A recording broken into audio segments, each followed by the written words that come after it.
my gosh.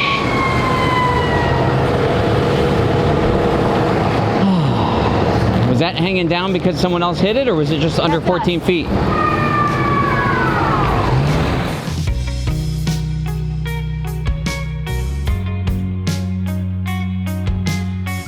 To start out and say thank you so much for being here. This is like beyond exciting when the virtual world becomes reality. Down like this and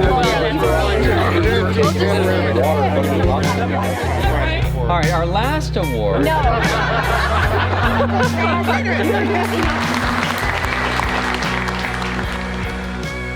yeah, there's bunks everywhere. There's bunks everywhere in this thing. Hi, Harley. I like your shirt, Harley. Done. Yay! That's awesome! We're gonna go and see Brad and Amber's rig, also known as Grand Ginger. Give us an explanation here. I don't know what's happening, but across the street, someone pulled the power line down, and so all the traffic was supposed to go around, and we caught a cord. But here's the most important thing you should know. Everybody seems to want to help. That guy was like, no, you got it. You would have ripped your stabilizer out. I know. Okay, so you and we're the only ones who are allowed to talk to each other. I totally couldn't agree more. Yeah. You're the only one I listen to, babe. Thanks. Now, of course, in a few minutes, I'm going to be listening to this sheriff. Hey, do you think that AC is upright? Like, do you think we did any damage to our roof? No. You don't think so? No. Because I stopped. I heard something and I stopped. Yeah.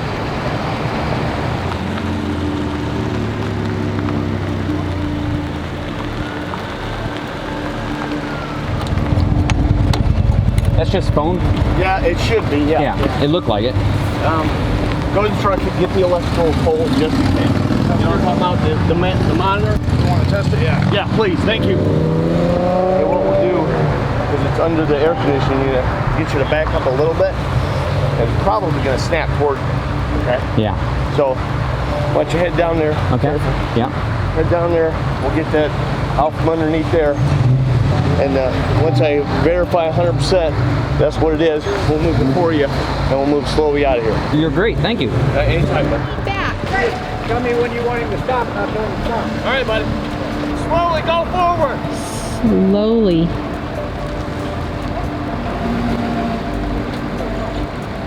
Go slow, they're walking.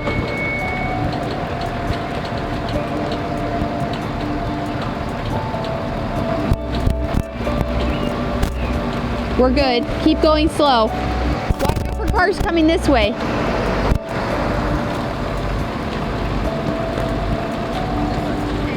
Keep going. Yeah, no kidding. Yeah, at least all of our batteries are Keep going. The ladder, he's clear. Okay, keep going. Keep going. Just a little bit. Go slow. Once you're Left, go left. go left.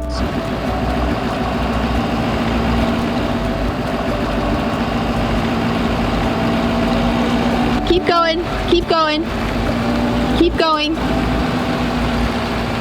Keep going. Keep going. Okay, you're clear.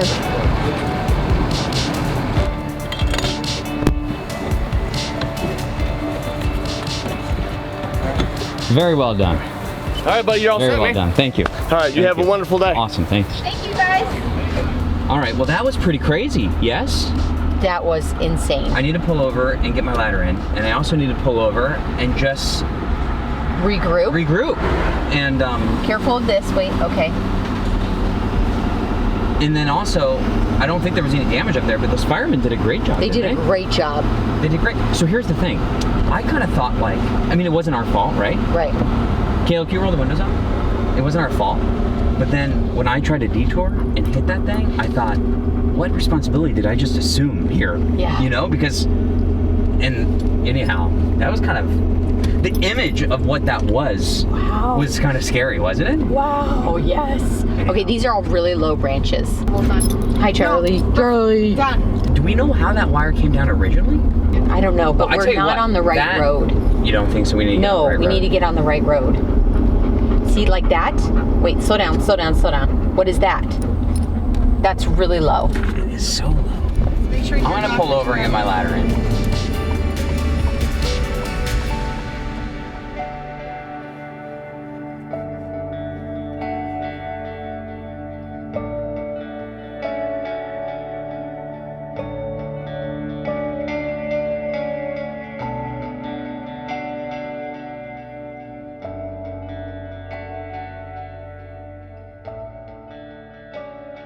Every time you leave, Charlie gets up in your seat. Because he misses me. Yes. Okay, so we've made it to this harvest house. Beautiful. I mean, beautiful. We went inside, we got 6 bottles of wine, and 5 of those are for Camp KYD. And where we're supposed to park is right here. Well, where we can park. There's so many places to park. You can go park over there in the grass, but she says it's awfully wet. I'm not sure you want to go in the grass. I agree. So we're just gonna go have a glass of wine, and we're gonna have a quick conversation around what we learned from this power line, telephone line situation. Can you hear Caleb laughing? Who's he talking to? He's introducing Charlie to that big lab down there. Okay. This is fantastic. This is amazing. Oh, you can't see all the flowers over there. No, but it's amazing. So before we even get started, there was a big missing piece here because this episode started at the incident. I had no footage prior to the incident. So let's just give you a little bit of background what's happening. We were rolling up down a road, and a Dodge Ram just turns and stops and blocks the entire road. And then there were people blocked on the other side of the road that stopped. And people everybody were running. And they were getting out of their car, and I thought, oh my gosh, because I couldn't see any cars in the intersection. I thought there was a motorcycle accident or something like that, because it had that kind of energy.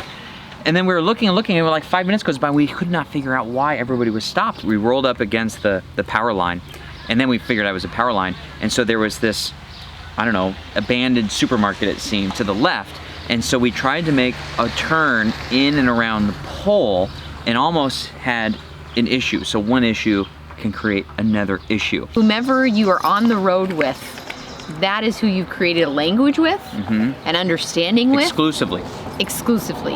2 times today, we have been tried to be instructed by outside people, and we would have completely wrecked our rig. Well, it was unknown to me. There was a gentleman that in that situation when I was trying to get out of the power line, the first one, and he said to me, of course I didn't listen to him. He says, no, you'll be fine, keep going. And I was looking in my rearview mirror, and then Trish said, no, stop. I listened to Trish, I stopped. Trish said, you would have torn away the hydraulic stabilizer completely. Here's the lesson learned.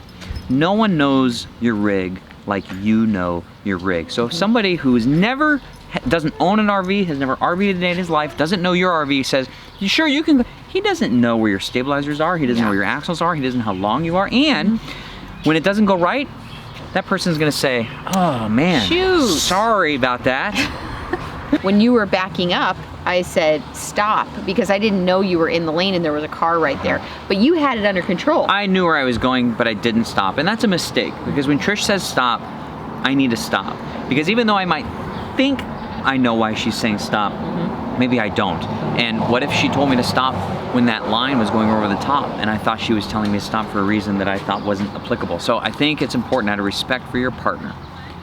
Whatever they tell you to do, you got to do. Yeah. And if you got to put it in park and get out and communicate, then so be it. And speaking of that, I think that's really important too, that the driver, you can have your navigator, but sometimes I see it in a certain way and I know Mark's brain needs to come over and see what that obstruction is so that he knows how to handle the vehicle. Okay, yeah. So that's also very important. So today when we were pulling out after getting our whole solar done, so gorgeous, we're pulling out and I said, Mark, you need to come and see this. This is really bad door placement.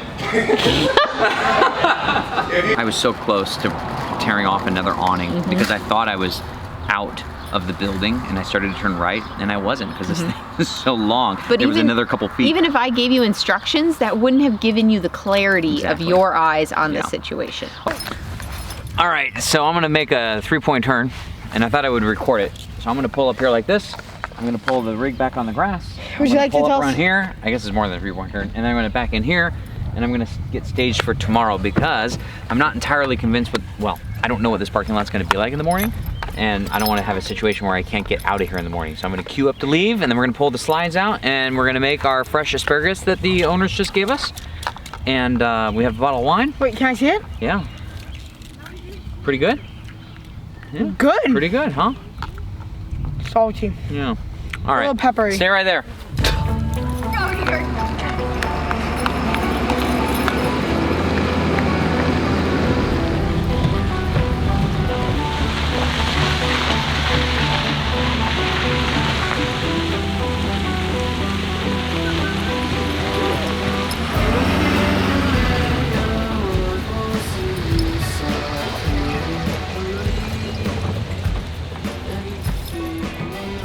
Wow, I just can't even believe the view out that window.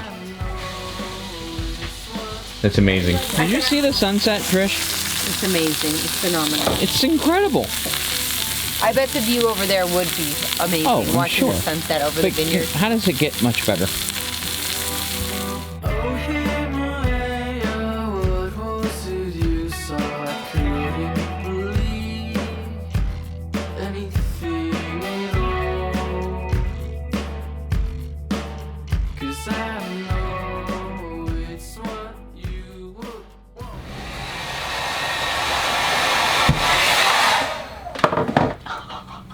Are you excited? This is so great. Oh my goodness. I took a shower and I have clean hair that's dry. Amazing. Usually just let it air dry. So excited. Hey. That is not your bed, Charlie. Mom? Mom, tell him. Mom, tell him. Tell him I'm allowed. I'm allowed. This is my bed.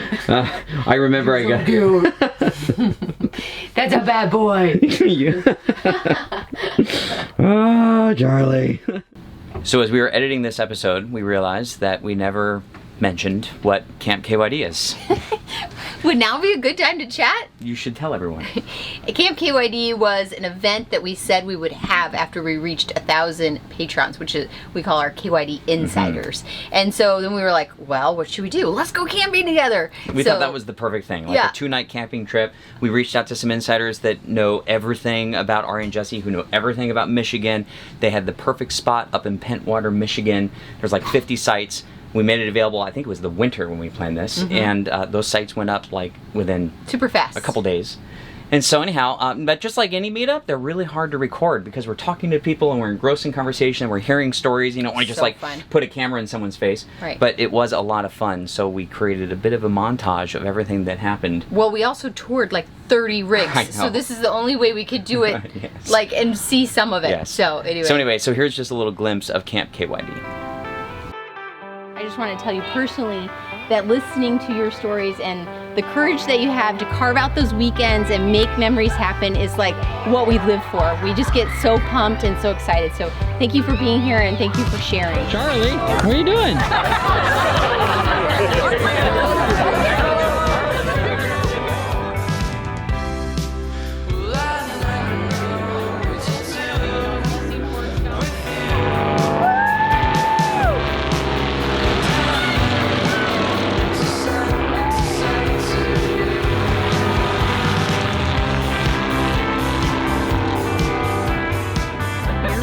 Okay, this is called Beersby.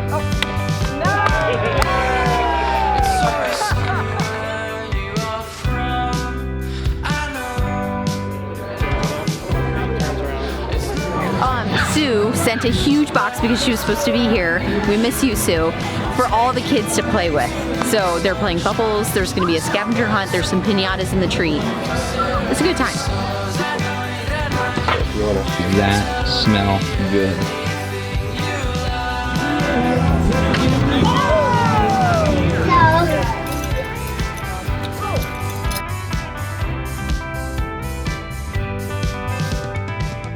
Wow! Look at this! They did such a great job! I love it. You're my home and my adventure all at once. That's the best. Isn't it great? Yes. Fifth wheel. What's the model number? 310 GK. 2800 bunkhouse. Get it? 21 RVs. We're doing this all in a Class B, so it's a van, camper van RV. Coachman Sports Coach, Cross Country 354 MBS. This is the Gypsy. She's a 1998 Holiday Rambler Vacationer. Lacrosse 3370 MB. It was an Integra Quest 24L 2018. 241 Bunkhouse 2018. So these are referred to as HDTs for heavy duty trucks. Correct. Right? And I understand that HDT drivers call my truck, like a F450, a GLT, girly light truck. That's true. Is that an accurate statement? That's an accurate statement. And is it, so now there's a little bit of a break, a little bit of a lull between RV tours and our potluck tonight. So we're gonna go do that, and I'm gonna go edit a video. Might try to sneak in a 20-minute nap. Good luck with that. I can see the cabins, I can see people camping, and I was just telling Mark that I don't know if people that, families that are in the military where one spouse is away serving and the other spouse is taking care of the family. And Amy over here has 2 boys and she's got her summer remember shirt on, and we met in Kentucky and then she's here now in Michigan, and she's making sure these boys are like out camping, doing all kinds of stuff, maintaining the family while her husband is away serving. And I just think that, like, I think it's amazing. Oh, yeah. Well, you were telling me you just don't think military families get enough props. I don't want to cry.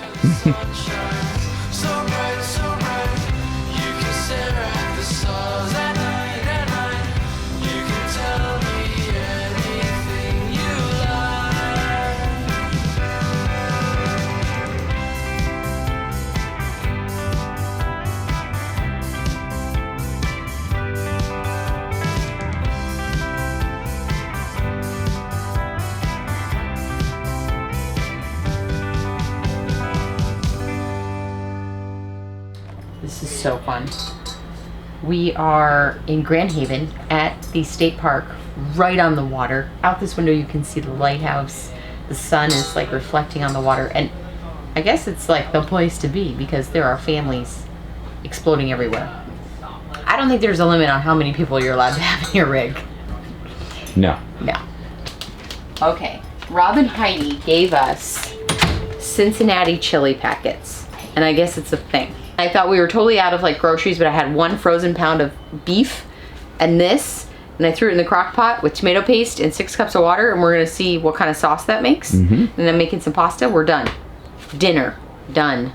Charlie's just gonna have that. Charlie, are you gonna have that little stuffed animal? Charlie?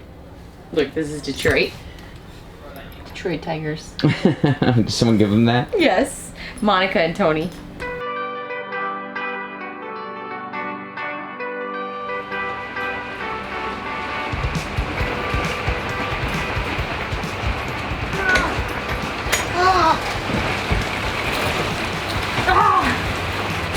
Here, hold on. Where's the floppy raincoat? Okay, whoa, we're here. It's raining. It's raining. It's raining. Channel 6. Quick. Why? Kill, I need your help. Come out. Okay, brother. No, right now. Just one last bite of this watermelon. Careful. Get out. Shut the door. It's right.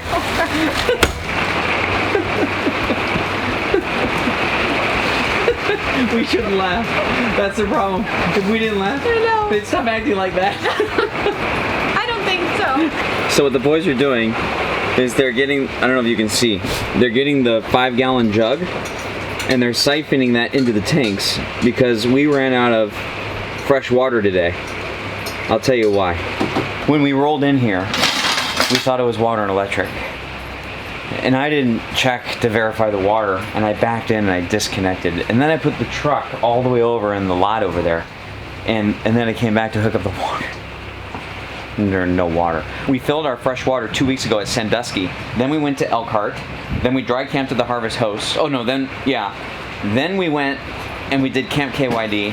And now we've been here for 2 days and we just ran out of water. That's how big the tanks are. But, of course, when you're gonna run out of water, it's gonna be like this. So the boys are filling the 5-gallon tank and they're siphoning it into the tank. And then Carson's running back with a little 2-gallon thing and he's filling the 5-gallon thing so they don't lose the prime in the hose. So that's what they're doing. I wish I could film it, but it's just too... Yeah. He's so smart. Yeah. And we're about to jump on a KYD Insider live stream update in like 15 minutes and I haven't showered today. It's 7 o'clock at night. Wait, no, it's 7. That means we don't get on until 8. I have to post the link in 15 minutes. Oh. Anyhow, there's a lot going on here. Well, there's nothing going on and a lot going on all at the same time. It says we're live, Charlie. Look alive. Look alive. We just finished up our live stream and we had the music I Love a Rainy Night queued because it was downpouring as you saw. And now look at it.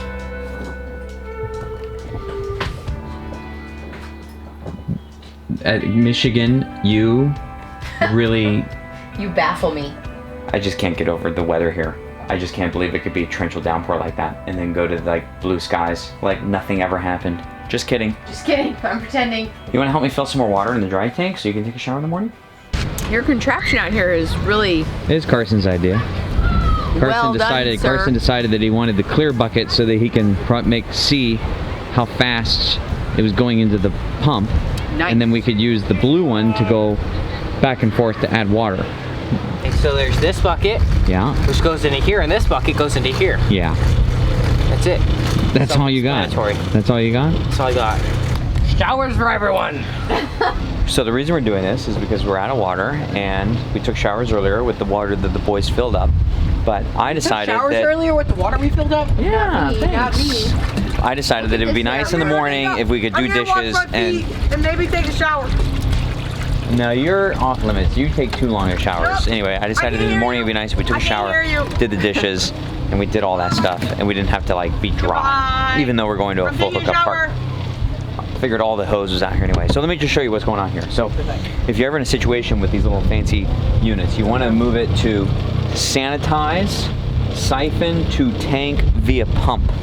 You put it in the water fresh outlet like you normally would, and then you just, once it primes, it starts siphoning the water out of a freshwater container. I personally travel with at least 5 gallons of fresh in the back of the truck at all times. The other 5-gallon one froze in Flagstaff, that's why I don't have it. And it comes in handy every once in a while, even if you have to use it to transport.